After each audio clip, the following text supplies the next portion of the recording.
Baca lagi. Kawan-kawan baca dimanapun Anda berada.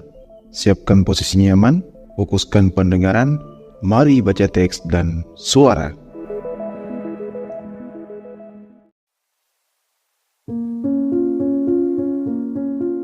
Audio teks by El Baca.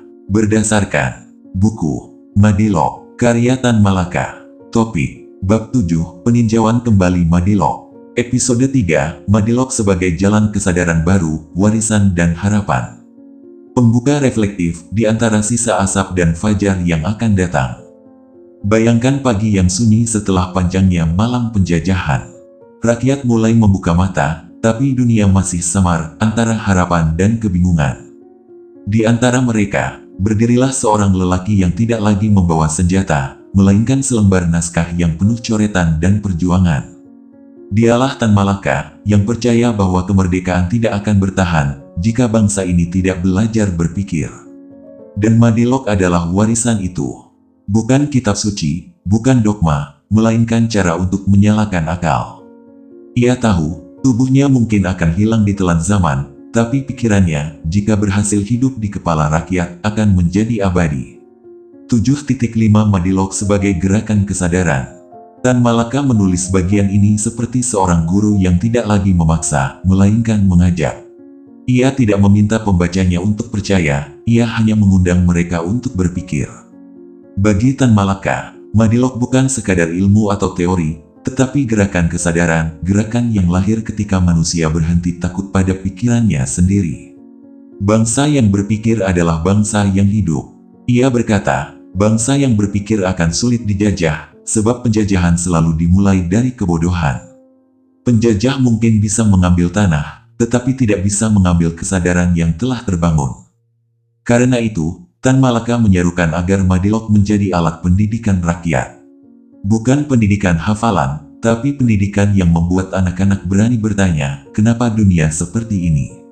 Dan, bagaimana aku bisa mengubahnya?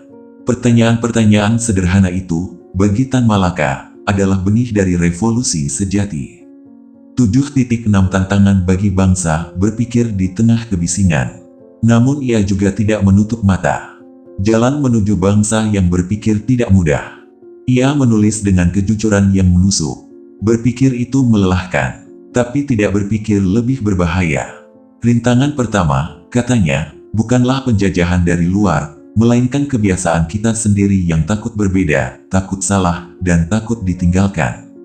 Kebanyakan orang lebih suka mengikuti arus, karena berpikir berarti menanggung sepi, sepi dari pujian, sepi dari keramaian, sepi dari kenyamanan untuk berhenti bertanya. Namun, Tan Malaka justru melihat keheningan itu sebagai awal kebebasan. Ia percaya, dari satu kepala yang berani berpikir jernih, akan lahir 1000 kepala lain yang mulai sadar. Dan disinilah ia menaruh seluruh harapannya. Bahwa bangsa Indonesia kelak tidak lagi dikenal karena kekayaan tanahnya, tetapi karena kejernihan pikirannya. Madilog dan nilai kemanusiaan. Dalam bagian ini, Tan Malaka berbicara lebih lembut, seolah meletakkan Madilog bukan hanya di ruang sains, tapi di ruang hati manusia. Ia menulis, ilmu yang sejati adalah ilmu yang berpihak pada kehidupan. Madilog tidak boleh menjadi menara gading.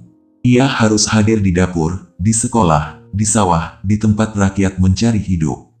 Ilmu, kata Tan Malaka, adalah wujud tertinggi dari cinta kasih, karena ia membuat manusia mengerti sesamanya, dan mengerti dirinya sendiri tanpa harus takut pada perbedaan. Madilog, dalam makna terdalamnya, bukan sekadar sistem berpikir. Ia adalah kesadaran untuk hidup dengan jujur, adil, dan rasional.